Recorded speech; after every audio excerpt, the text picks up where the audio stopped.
አስይዞ ቁማር ክፍል 12 አብራችሁን ቆዩ። ፈጣሪ ይስጥህ። እንኳን ቤትህ ቁጭ ብለህ ጠበቀኝ። ልዩ ጥዬሽ ገዳም ልገባ ነው አላልከኝ። ድፍረት ኖሮህ አይኖችን እያየህ እንደዛ ብትለኝ የሆነ ቢላዋ ፈልጌ ልብህ ላይ ጭሼ እዚሁ ነበር የማስቀር ስትል ዛተች። ዛቻዋ ከልቧ ነበር። አድራሻው የማይታወቅ ገዳም ገብቶ ለዘላለም ከምታጣው እዚሁ በገዛ እጇ ገላው አልቅሳ ከቀበረች በኋላ ምርጥ በተባለ እምነበረድ ሐውልት አሰርታለት በየቀኑ መቃብሩ ጋር እየሄደች ስታወራው መዋል ይሻላት ነበር። አእምሮውን ሳት እንዳደረገው ትኩስ እብድ ከዲህ ወዲህ በመዟዟር የምትቀበጣጠረው ፖስታውን በእጇ ይዛ እጆቿን ከደቡብ ወደ ሰሜን እያወናደፈች አንድ መኝታ ቤት ደግሞም ሳሎን እየተመላለሰች ነው። አረ እያበድኩ ነው መሰለኝ አለችና የሳሎኑን በራፍ በርግዳ ወጣች። ሮጣ አሮጊቷ ቤት በረንዳ ላይ ራሷን አገኘችው። ለማንኳኳት እንኳን ትዕግስቱ አልነበራትም። በራፉን በርግዳ ገባች። አሮጊቷ ተቀምጠውበት ከነበረው ግዙፍ ሶፋ ቆልጠፍ ብለው ተነስተው ቆሙ። ልክ የሆነ ወንጀል ሰርተው በተደበቁበት ድንገት ፖሊስ ቤታቸው ከፍቶ ፊት ለፊታቸው እንደቆመ ሰው ነው ሁኔታቸው። ቃልዬት ነው እንዴት እንዲህ ይሰራኛል? እርሱ እንደማፈቅረው ያውቁ። ቀስ ብለው ካሉበት ተንቀሳቅሰው ቀረቧት። ክንዷን ያዙና ወደ ራሳቸው በመጎተት እቅፋቸው ውስጥ አስገቧት። የምትፈልገው ይህንን ነበር። መንሰቅሰቅ ጀመረች። እንባዋ ከጀርባቸው ላይ ያረፈ ወደ ታች ሲንኳለል ይታያል። ቢያንስ ለ10 ደቂቃ በቆሙበት ተቃቅፈው እየተላቀሱ ቆዩ። ከዛ አሮጊቷ ቀድሞ ደከማቸው። እየጎተቱ ወስደው ሶፋ ላይ አስቀመጧትና ከጎኗ ተቀመጡ። እማማ ልጆት አይደል እንዴ ዝም ይሉታል? ልጅ ወደ ፈጣሪ ቤት ሊሄድ ነው ሲለኝ እንዴት ብዬ አትሄድ አይሆንም እላለሁ። እኔንስ ፍቅር አስይዞኝ እንዴት ይሄዳል? እሻሁን ምንድነው የማደርገው? ዛሬ እኮ አይኔን በጨው ታጥቤ ልነግረው ነበር። እጮኝ እንዲሆነኝ ቀለበት ላስርለት ነበር እኮ። በመዳፏ ጨምድዳ የያዘቻቸውን 2 ቀለበቶች ወደፊት ለፊት ዘርግታ እርስ በርስ በመጨቅለቅ አሳየቻቸው። ልጄ አልሆነማ ምን ይደረግ? እሱ የፈጣሪ ሙሽራ ቢሆን ይሻለኛል አለ። በውሳኔው ጣልቃ መግባት ከፈጣሪ መቀየም ነው አላት ለስለስና ድክም ባለ ድምፅ። አልገባሁትም። በጣም እኮ ነው ያፈቀርኩት። እንሂድ ቢለኝ ምን አለበት? ያለምንም ማቅማማት አብሬ ሄድ ነበር እኮ። በእንባ የተዳረሰ ፊታቸውን በከፊል ፈገግ አድርገው አይ ልጄ ቢጨንቅሽ እኮ ነው ገዳም ፊልም ቤት አይደል አብረን ንግባ የሚልሽ። ትከሻዋ ላይ ጣል ያደረጉትን እጃቸውን መንጭቃ ወረደችና ከተቀመጠችበት ተነሳች። ይህ እውነት አይደለም። ቃል አሁን መጥቶ ቤት ጠብቀኛል። አው እየጠበቀኝ ነው በማለት ወደ ውጭ መራመድ ጀመረች። አይ ልጄ ፈጣሪ ሆንሽ ከማለት ውጭ ምን አደርጋለሁ አለው። አልመለሰችላቸውም። ተንደርድራ ቃል ቤት ደረሰች። ሙሉ በሙሉ ተበርግዶ እንደተከፈተ ነበር። አው ቃል ተመልሶ መጥቷል። ቃል እያልጋው ላይ ገደም ብሎ እየጠበቀኝ ነው። አው እኔም አብሬው ከጎኑ ተኛለሁ። እቅፍ አድርጌው ከንፈሩን ስማለሁ። እኔ የፈለገውን ነገር ቢጠይቀኝ በደስታ አሽለዋለሁ። እናም ደግሞ ይህን ቀለበት ጣቱ ላይ ጠልቅለትና የዘላለም ባሌ እንዲሆን ጠይቀዋለሁ። እርግጠኛ ነኝ እሱም እሺ ብሎ ሌላኛውን ቀለበት ጣቴ ላይ ጠልቅልኛል።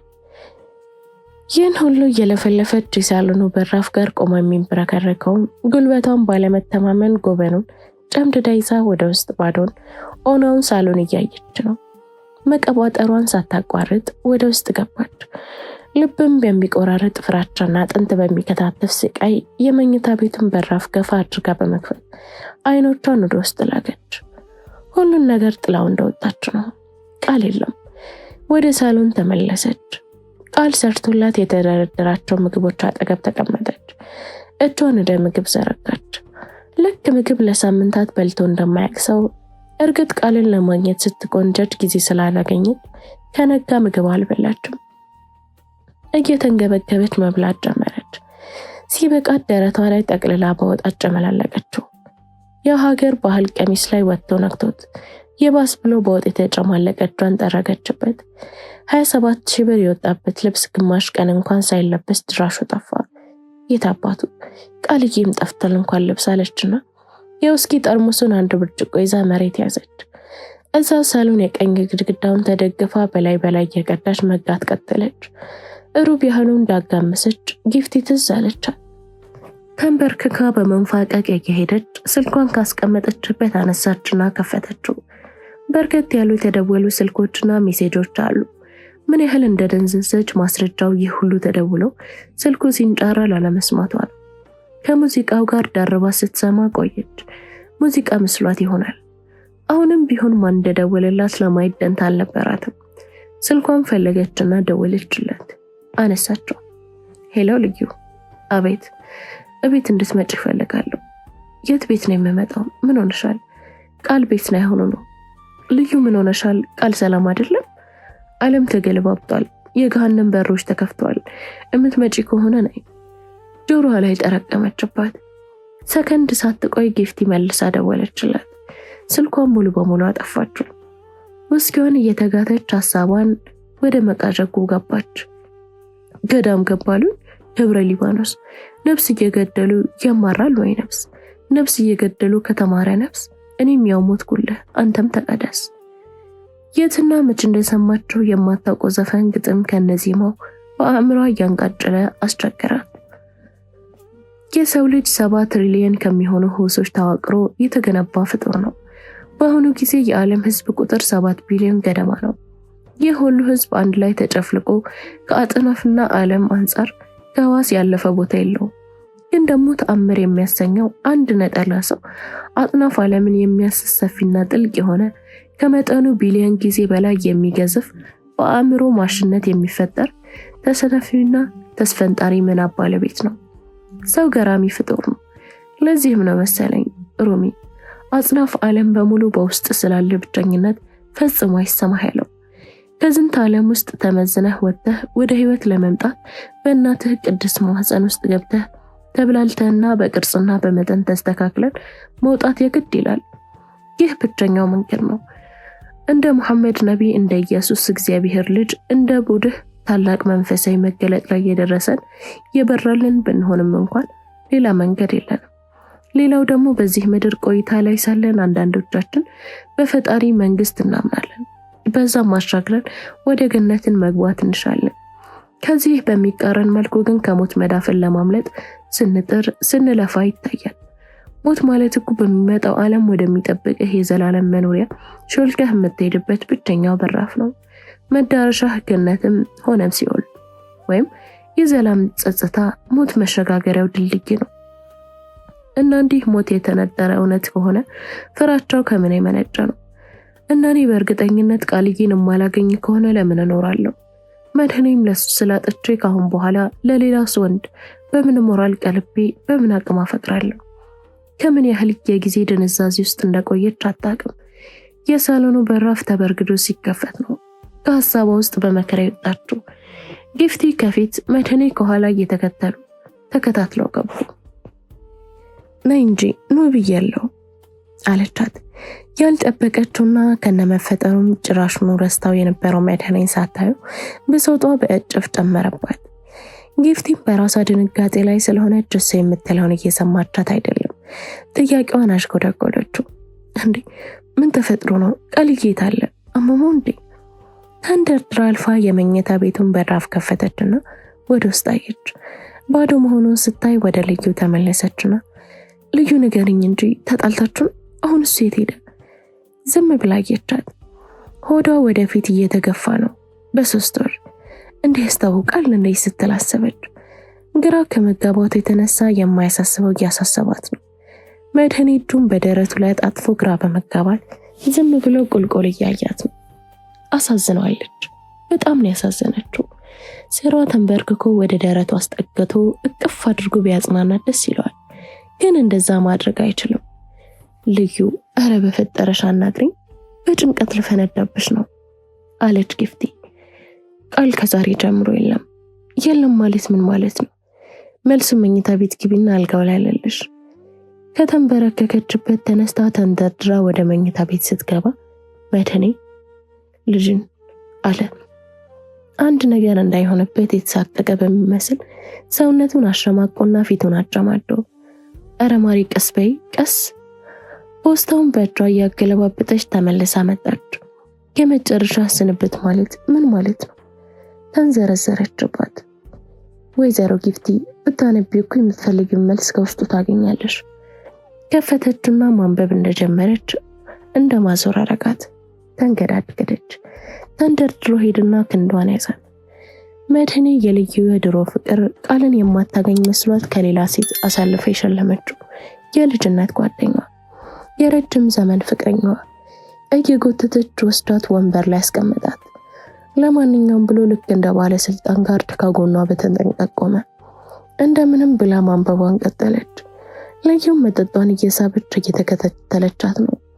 ጨረሰችና ደብዳቤውን ወደ መሬት ጣለችው። አንብቤያለሁ ግን ምንም አልገባኝ። እኔም እኮ አልገባኝ ብሎኝ ነው የጠራሁሽ። አንቺ ምናልባት የልጅነት ጓደኛ ስለሆንሽ ጠባዩና ድርጊቱን ከኔ የተሻለ ትረጃለሽ ብዬ በማሰብ እንድታስረጅኝ ነበር። አንቺ ግን መልሰሽ እኔኑ እየጠየቅሽኝ ነው። ቀስ ብላ ከተቀመጠችበት ተነሳችና እየተጎተተች ሄዳ ከልዩ ጎን ተዘረፈጠች። የውስኪውን ጠርሙስ አንስታ ፈግታው ወደ ላይ ስታነሳው ልክ እንደ እግር ኳስ በረኛ ካለበት ተንደርድሮ ሸርታቴ በመግባት ከእጇ ላይ ቀለበው። ምን ነካሽ? እርጉዝ እኮ ነሽ። ይቅርታ መድህኔ፣ ግራት ስለተጋባው ነው።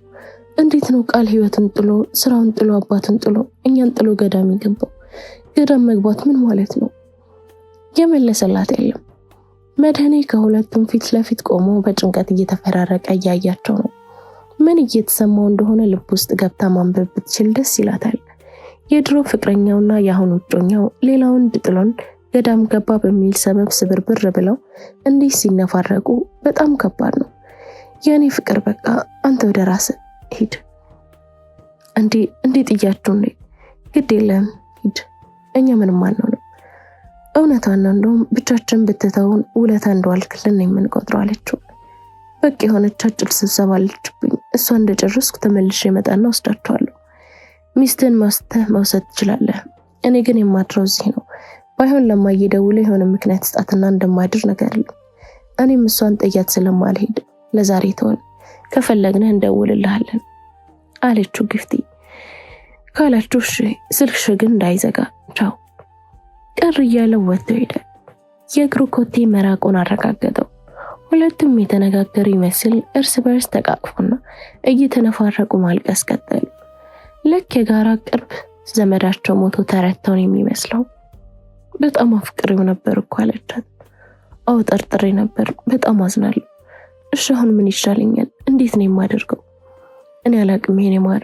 እኔም ያለሱ ምክርና ማበረታቻ ህይወትን መኖር አልለመድኩበትም። እንዴትም እንደሚዘለቅ አላቅም። ማንቲሱ የሚባል ነፍሳት አለ። የፊንጣ ዝርያ ነው። የፍቅር ታሪካቸው በጣም ልብ ሰባሪ ነው። ሴቷ ወንድ ዙሪያውን በመሽከርከር ስትደነስና ክንፎቹን እያማታች ስታማልለው የወንዱ ስሜት ቀስ በቀስ ተነቃቅቶ በፍቅር ቅልጥልጥ ይላል። ከዛ ራሱን ከክንድና ካገኘው ጠንካራ ነገር ጋር ደጋግሞ በማገጨት ከሌላው ሰውነቱ በመለየት ቀንጥሶ ይጥለዋል። ምክንያቱም እንደዛ ሲያደርግ ብቻ ነው ከእርሷ ጋር ወሲባዊ ተራክቦ በማድረግ ከውጥረቱ መርካት የሚችለው እና እንዳሰበው ከፍቅር መቅደስ ገብቶ ወሲባዊ መዝመር ዘምቶ ፍጻሜያዊ እርካታ ያገኛል። ግን ወደ ህይወትስ መመለስ አይችልም። ዳግመኛ የተቀነጠሰ አንገቱን ለብቻው ከተዘረረ ሰውነቱ ጋር የማጣበቅ ምንም አይነት ተፈጥሯዊ ችሎታ የለውም። በዚህም ምክንያት የህይወት ፍጻሜ ይሆናል። እና ምን ማለት ነው? እኔም እንደዛውኛለሁ፣ እንደ ሴቷ ሳይሆን እንደ ወንዱ። ቃልን አገኛለሁ ብዬ በከንዱ እቅፍ ውስጥ ለአንድ ቀን እንኳን ለመግባት በፍቅር ተንፋሹን ለማማቅ ቋምጫ አንገቴን ከሌላው ሰውነት ቀነጣጥቻለሁ። ግን የሚገርመው እንደ ፌንጣው እንኳን የአንድ ቅጽበት እድል አላገኘውም። ከነ ፍቅር አእምሮ ህይወቴ አከተመላት። ይህ ከበደል ሁሉ የከረፋ በደል ነው። ይቅርታ የማይሰጥ ኃጢአት ነው የፈጸመብኝ። ከይቴ በፈጣሪ ጋር ለምን ትላንትሚያለሽ አለቻት ለቃል በመቆርቆር። እና ከሰይጣን ጋር ላድርግ የሄደው ፈጣሪን ብሎ አይደል? ታዲያ ፈጣሪ ከኔ ጋር የጀመረውን ጉዳይ አቅ እሱን ለማግኘት በመቋመጥ አንገቴን ከአካላቴ ቀንጥሼ መጣሌን አላየም? ተው ግድ የለም እዛው ቆይላት አይለውም ነበር? ይገርማል። እሱ በማንኛውም አእምሯ በሚያመርታቸው ሐሳቦች ውስጥ የሆነ ቦታ ፈልገው ተሸንቅሮ ሲወጣ ነው የምታየው። ስለ ሰማይም ታስብ፣ ስለ ምድር፣ ስለ ፈጣሪም ይሁን ስለ ሰይጣን እሱ አለበት። ደግሞ በሐሳቧ ብቻ አይደለም በህልሟም ጭምር እንጂ። ህልሟ እኮ ስለምንም ሊሆን ይችላል። ብቻ እሱ አለበት። ለምሳሌ እሷ እናቷ መኝታ ቤት አልጋዋ ላይ ወጥታ ፀጉሯን ስዳብሳት በህልሟ ብታይ እሱም ወደ በመስኮት ተደብቆ ሲያየት ወይ ደግሞ ራሱን ወደ ቢራቢሮ ቀይሮ ክንፉን እያማታ መጥቶ ግንባሯ ላይ ሲያርፍ ታየዋለች። ይህ ሁሌ ለራሷም ሳታስበው ግርም ይላታል። እንዴት የሆነ ቦታ ላይ አትረሳው? እንዴት የሆነ ሐሳብ አሰናታ ጣጥፋ ስትጨርስ ድንገት ከሆነ ቦታ ተስፈንጥሮ መጥቶ በቀላሉ ይደረባል። ይህ እንግዲህ በዚህ ከተማ በዚህ ቤት ውስጥ ሲኖር ነበር።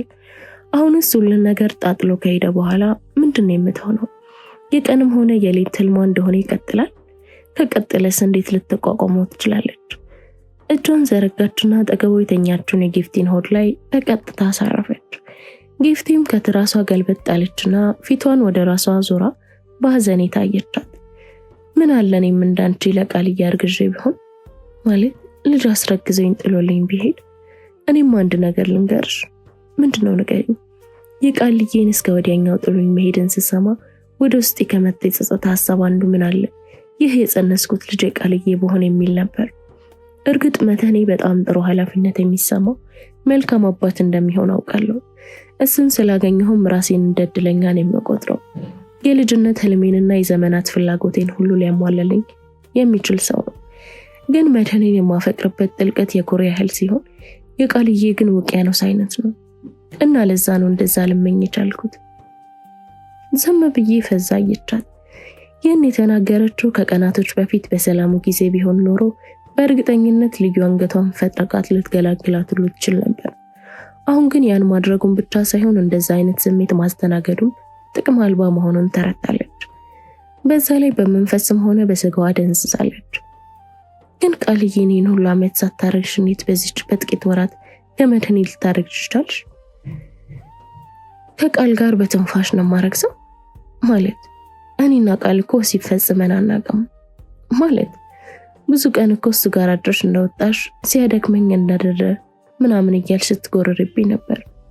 ፈርችሽ ነው ቃልዬ እንዳትመኙ እንዳትቀመኝ ተስፋ ላስቆርጥሽ ብዬ ነው። ማለት ከዓመታት በፊት አብሬው ብዙ ጊዜ አድር ነበር። በኋላ ግን ዝም ብሎ ማደሩ ስቃይ ስለሆነብኝ ወስኛ አቆምኩ። ኧረ ምን ጉድ ነው? ቆይ ለምን? ምን ነው ገረመሽ? አንቺስ ከመድህኔ ጋር ለምን? እኔ እንጃ ብቻ የእናንተን በጣም ደጋግሜ ስላመነዠኩት ነው መሰለኝ አልተወጠልኝ። መድህኔን ስለወደድኩት ወይም ቃልዬ ሀብታም ስላልሆነ ይመስልሻል? ከቃልዬ ጋር አቋርጬ ከመድህኔ ጋር የሆንኩት ነው ወይስ አንቺ ስላስፈራራሽኝ? እና ለምንድን ነው? ሳላውቅ ድንገት ከመድህኔ ጋር ተሳሳትኩና ወሲብ ፈጸምኩ። ድንግልኔን አስረገምኩት። ወደ ቃልዬ ጋር እንዴት ልመለስ? ሌላ ሰው ቢሆን ችግር የለውም። ቃልዬ ግን ቃል ምን ይልሻል? ምንም አይልሽም እኮ። እንደውም በግልጽ ነበር ይቅርታ የጠየቀሽ። አውቃለሁ። ችግሩ እሱ ነው። እኔ በአእምሮ ካለሁበት ቦታ ተንሸራትቼ ወርጃለሁ። ቃልዬ የወርቅ ካባ አድርጎ በብር የተለበጠ ጫማ ተጨምቶ ወደ ቤቴ ሲመጣ ውስጤ በሐሴት ትደነሳለች። ድንግልኔም በክብር ልሰጠው ለዘመናት ጓጉቻለሁ። እሱ ፍጹም ድንግል እንደሆነ አውቃለሁ። እማወራሽ ስለ ስጋዊ ድንግልና አይደለም። ለዛ ግድ የለኝም። ልቡ ከቆሸሸ ሐሳብ ጋር ያልተዋሰበ ንጹህ፣ ከክህደትና ከማጭበርበር ጋር ያልተጋደመ ክብር ነው። ለዚህም ማረጋገጫው እስር ሆኖ ሲያወራኝ ልቤ ውስጥ ብርሃን ሲፍለቀለቅ ይታወቀኛል። የሆነ አካሉ የሰውነቴን ጫፍ ሲነካው ነፍሴ ድረስ የሚዘልቅ ደስታ ይሰማኛል። ድንገት አግኝቼው ሰላም ሲለኝ ከንፈሩን ጉንጬን በስሱ ሲነካው እንኳን ከልቤ ፍቅር ደም ሲንጠባጠብ ይሰማኛል። ከዚህ በፊት ስለሱ ምን እንደሚሰማኝ ነግሬሽ ነበር። የኔን ስሜት እኮ ነው እየነገርሽኝ ያለሽው። አየሽልኝ፣ ቃልዬ ማለት እንዲህ ነው።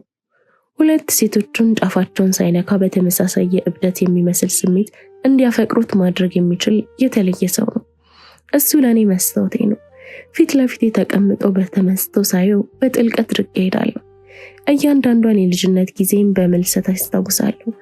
ሐዘኔን፣ ደስታዬን መልሼ አጣጥማለሁ። እንዴት እንደተሰራው፣ የት ጋር ማደር እንደጀመርኩኝ፣ የት ጋር ደግሞ እንደተሰበርኩ ሁሉ እንዳስታውስ ያደርገኛል። እናም በዛ ምክንያት ቃልዬን ሳገኝ ነፍሴ ሐሴት ታደርጋለች፣ ውስጤ ይፍነከነካል። ግን ይህ ስሜት ሁሉ አይደለም የሚያስደስተኝ። አንዳንዴ ትላንቴን ፍጹም የሚያስጠላኝ ጊዜ አለ። አንገቴን ወደ ኋላ ዙሬ አይኖቼን ትላንቴ ላይ ተክዬ ማሰላሰል የሚያስከትልብኝን ህመም መቋቋም አቅም በማጣበት ጊዜ እሱን ለማግኘት ከራሴ ጋር ትግል እገባለሁ። ምክንያት ፈጥሬ ሸሸዋለሁ። ግን የሰዓታት ክፍተት እንኳን መቆየት ተስኖኝ ግራ ይሁን ቀኝ ልቤ ላይ ብቻ በማላውቀው ቦታ በሆነ የልቤ ክፍል ብቸኝነት ይለበልበኛል። መለብለብ ብቻም ሳይሆን እብጠትና ጥዝጣዜም አለው። ግን ደግሞ መቻል እንደምችል ድረስ ችሏለሁ። ለአንድ ወይም ለሁለት ቀን ከዛ መተንፈስ ሲያቅተኝና ከአቅሜ በላይ ሲሆን ያለምንም ማቅማማት ወዳለበት በርሬ ሄዳለሁ። ፊቱ እገተራለሁ። የተጨማደደ ፊቱ በደስታ ጸዳል ሲፈካ ተከርችሞ የነበረ ጥርሶቹ ፈልቀቀው መሳቅ ሲጀምሩ አይና ደሰታለሁ። ተንደድሬ ሄጄ እንጠለጠልበታለሁ። ያለምንም ቅሬታና ወቀሳ ወደ ላይ አንጠልጥሎ ልክ እንደ እርግብ በአየር ላይ ይንሳፈፍብኛል። እና አሁን የልጅነት ማስታወቴ ነው የተሰነጣጠቀው። የትዝታ ድልድዬ ነው ተገዶ የተሰበረው። ወደ ትላንቴ ለመሻገር በጣም ይከብደኛል። ግማሽ ሆኛለሁ። እውነትሽ ነው። አሁን ሳስበው ቢነካንስ ኖሮ ማለት ያው ነካክቶን ጥሎ ሄዶን ቢሆንስ ኖሮ እስከ መጨረሻ ያበቃ ነበራ ብላ መለሰችላት። እኔ እኮ አሁንም እስከ መጨረሻ ነው ያበቃልኝ። ቆይ ግን ወደ ወሬሽ ልመልስሽና ቃልዬንም እኮ ከዚህ በፊት ማለት አንቺ ከመድህኔ ጋር ተገናኝተሽ ከመጀመርሽ በፊት ስለ ሁለታችሁ ግንኙነት ጠይቄው ነበር እና ምን አለሽ? ቆይ እስኪ ልገምት።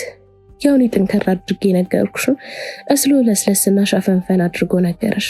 እንደዛ ነው አይደል? አዎ ትክክል ነሽ። ከኔ ጋር ያወራነው ነገሮሻል ማለት ነው። አይ በፍጹም ቃልዬ እንዴት እንደሚያስብ ስለማወቅ ነው።